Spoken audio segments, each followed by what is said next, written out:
Good morning, good morning, good morning, you lovely lot. It's quite busy, this car park already. It's 9:15 and well, oh, have I put, hold on, 1 minute. Retrieve makeup from under bed. Oh balls, now I've spilt the tea. Toilet roll. It's this whole living in a small space thing. Speaking of which, so about last night at about, I don't know what time, quite late to be fair, a van rocked up next to us, and I just thought it had a couple in it, but there's a little baby in there as well, and their van is smaller than mine, and they've just had the door open, getting the buggy and everything out, ready to, I don't know where they would have stored that buggy to be fair, but getting ready to walk into town, and it's packed to the rafters under the bed and everything with stuff. It looks like, I know you have to travel with quite a lot with a baby, and maybe they are just travelling and on holiday. But it does kind of look like they're living in it, but it's smaller than Spog, like lower as well. So there was no way they could even sit up in it. And there's 3 of them in there. Bless them. So yeah, okay. I didn't sleep well at all. I was chatting to a friend on WhatsApp till early hours. So yeah, that's obviously kept me awake, but I wasn't even tired, so chatting to somebody wasn't really the issue. It was, I wasn't tired, and it felt like, and I haven't had this for a while in Spog, but it felt like that first night I used to get where I didn't sleep, and it got to like 4 in the morning, and in my head I felt like I hadn't slept, but I think I must have dozed on and off, but in my head I was like, oh my god, I'm still awake, with no memory of sleeping. But I think I must have done. And then I woke up this morning having some very odd dreams, and I don't know if there was some subliminal outside forces affecting my dreams. I dreamt I was on some sort of campsite or a park up like this, and there was a woman with young children, and then a man came along and was being quite aggressive to her, and basically telling her to pack up and to get moving and stop her kids from running out in this park thing. And yeah, it was very weird, and I just kept thinking, oh god, please don't let me have to call the police about another domestic violence situation, because they seem to find me wherever I go. And I wonder if my dream was affected by hearing the baby next door, and I don't know, maybe they raised their voices, I don't know, to each other, you know, as you do in stress when you've got young children. I'm not saying they did, I'm just wondering if that's what affected my dreams and made me a little more like, you know, what's going on, this is weird, this is, you know, turned my dream like that, or not. Maybe it just came out of nowhere. Dreams do that. Yeah, it was weird. And then I'd said to this guy, my idea being that I was going to let him have Spog, but then I was going to report him for the way he was treating his wife and the kids, and then I was going to get Spog back. And I woke up because the insurance wasn't going through. But I was, in my eyes, I was kind of like, it's better that they've got a roof over their heads, so I was going to give them Spog. I wouldn't give anyone Spog. Don't worry, Spog. For new viewers, this is Spog. This is my van Spog. for new viewers. I should do that really, shouldn't I? Hi, I'm Pip from Worm's Eye View. I am a pet sitter, house sitter. I am a nanny on a farm. I'm an odd job Sally. And Spog is my camper van. Well, this seems pointless putting on. Can't even see I've done anything. Right, let's just put some mascara on Pip and be done with it. So yes, weird dream. I also dreamt that I put Spog. I was with Daryl and Keith. Oh, hold on. Speak of the devil and who should ring? It was Daryl. I was only in the van, but I did the honey woman thing. But he was ringing just to say don't put a ticket on the car yet. They're rethinking stuff. I'm just going with the flow.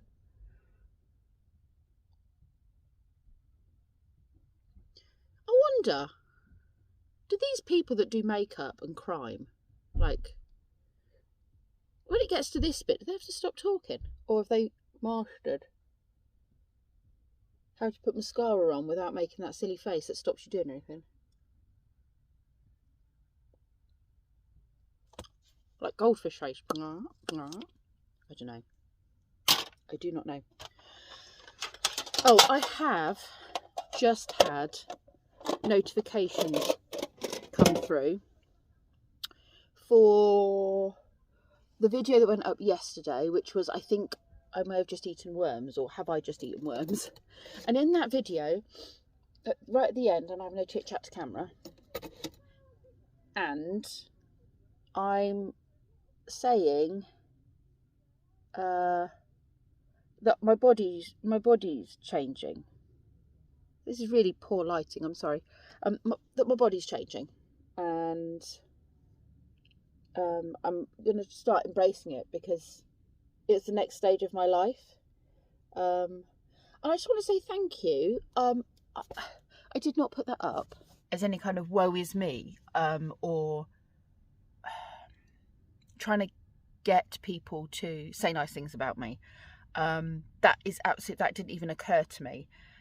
I put it up because I think it's important for us to know that we reach a point in our lives when there are significant points in our lives, I think, when we change physically, and that's okay because it's all part of this tapestry of life. Do you know what I mean? This is all part of our journey, and when we get to this age, 47, a lot of our journey is shown on our face. You know, if you've been a heavy drinker, smoker, drug user, it's going to show on your outsides. Now, I've never really been a big drink. I've never really been a drinker. I did drink when I was out nightclubbing and stuff for a couple of years, but that's pretty much it. I'm not a smoker, never have been, and never taken drugs. So I'm going to be blessed with the fact that my skin and what have you is going to have been healthier than some of the people I know who have been heavy smokers, drinkers, have done recreational drugs. So there are things we can do that will slow down the signs of aging and things like that. But it's going to hit us all at some point. And that's okay, because that's part of life. So I want to say thank you for all the really kind messages that people have sent me, because, like I said, that's not what I was putting it out there for. But I appreciate those kind messages from people. Some of them have really touched my heart. Feel like I've just had myself a little personal cheerleader team. And I want to say, yay, thank you, I got this next stage of my life. So thank you, people. I appreciate that.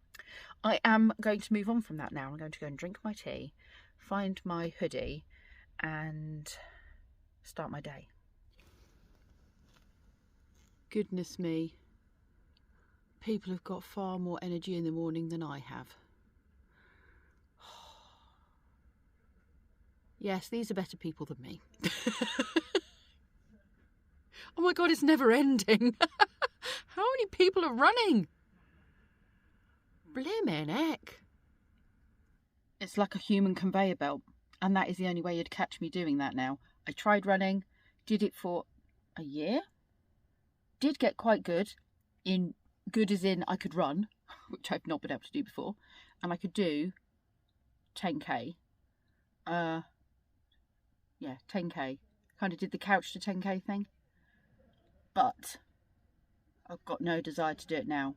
It trashed my knees, and I need my knees. Keith has just made a very good point. We were just going to pay all day for a tenner, because that's what it says. And they're probably hoping that you'll do that without doing the maths, because with the Ringo app, you don't have to come back to top up.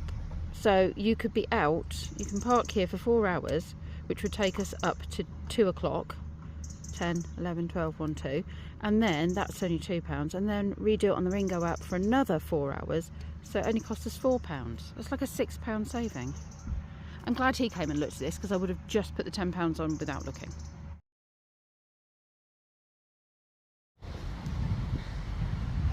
Our first point of interest on our walk. This is Edward John Smith, captain no less of the Titanic, went down with his ship. Sculpted back in 1914 and unveiled. It was created by Kathleen Scott, who is actually the widow, or is the widow, was the widow because she's not with us anymore, of Scott of the Antarctic. She's a clever lady. I like the connection with these sailors there, that the wife of one has done a memorial to the captain of another great ship. This is actually looking better through the camera because it's made the image smaller. That's okay. Isn't that clever?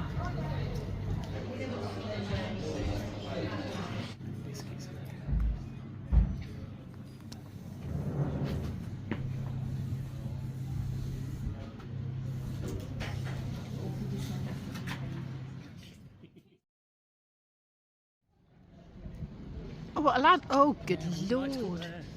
A ladder on that. Yeah, I don't think I'd like that. These lovely old Tudor buildings. It's getting blowy now. A little bit windy.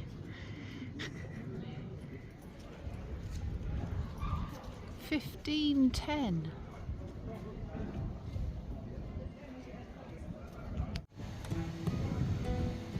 Oh dear, I may have found a shop I love.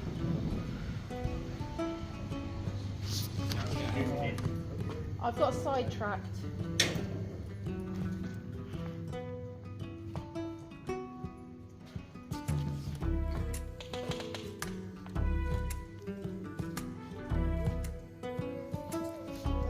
Hi. Good, how are you?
I found a loiterer. Yeah. Gregory Bunton, distinguished guests, the chairman and members of the Johnson Society. We also welcome the head teacher and senior prefects from King Edward's School, 6th of Lichfield, which is also Dr. Johnson's old school. Michael's and St. Chad's Church choirs.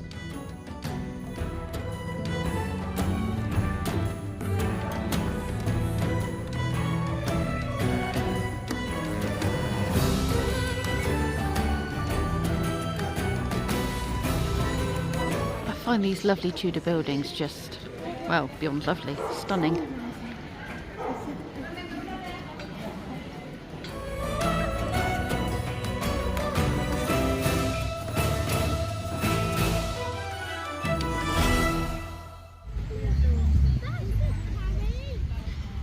still so much colour in the gardens.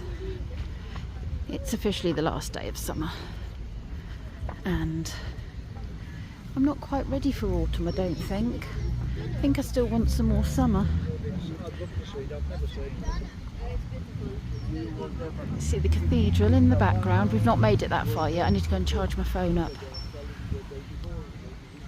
So they're going to go and put their shopping in their van because they've been buying stuff.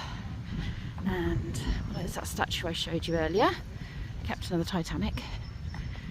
I'm going to go and put my phone on charge, and then we're going to go and get a cup of tea before going back and picking up my phone and probably doing the cathedral.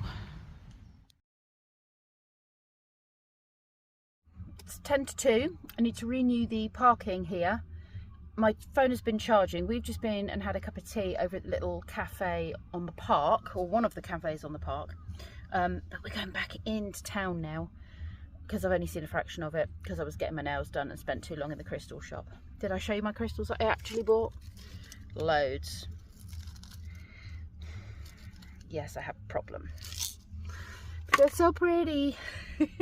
So yeah, we're going to go and have another pootle around, see what else we can find. We haven't been in the cathedral yet, so I think we're going to do that as well.